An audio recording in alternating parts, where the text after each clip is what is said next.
Кече 14 ноябрь күнү Абу-Дабинин Мухаммед бин Заед стадионунда Кыргызстандын футбол боюнча улуттук курама командасы 2026 жылкы дүйнө чемпионатынын квалификациялык 3-раундунун алкагында Бириккен Араб Эмирлигинин курамасы менен беттеш өткөрдү. Беттеш 3-0 эсеби менен оюн талай ээлеринин жеңиши менен аяктады.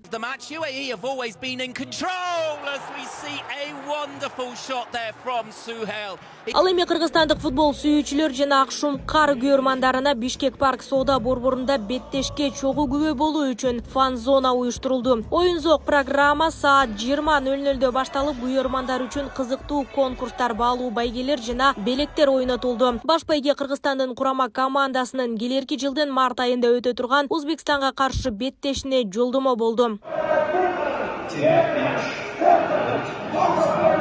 Фан зонага дегенин акырында көп күйөрмандар келе баштады.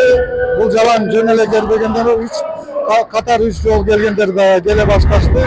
Демек айтсак болот, бул өтө жакшы көрүнүш.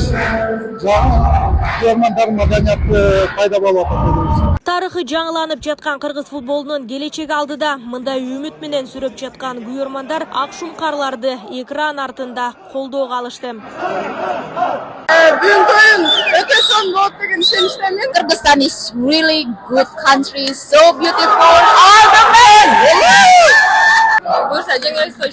Биз күйөрман болгондон кийин утса да колдогоор милдеттүүбүз. Негизи баарыбыз Кыргызстан жайышына киреттешпиз. Белгилей кетсек, Кыргызстандын улуттук курамасы тарыхта алгачкы жолу дүйнө чемпионатынын 3-раундунда ойноду. 3-баскычта 18 курама 6 командадан турган 3 тайпага бөлүнөт. Бул этаптагы оюндардын жыйынтыгы боюнча ар бир тайпадан эң мыкты 2 команда 2026 жылкы дүйнө биринчиликке жолдомо алышат. 4-квалификациялык раундда Азиядан дагы 2 катышуучу аныкталат жана континенттер аралык плей-офф аркылуу дүйнөлүк чемпионатка дагы 1 орун үчүн күрөш жүрөт. Биздин курама команда Иран, Катар, Бае, Түндүк Корея жана Өзбекстандын курама командалары менен биргеликте А тайпасында орун алган. Кыргыз курамасы кийинки оюнун 19 ноябрь күнү Иранга каршы Бишкектин Дөлөн Өмүрзаков атындагы стадионунда өткөрөт. Нурзада Сыдыкова, Майрамбек Абдибилал уулу, регион, Бишкек.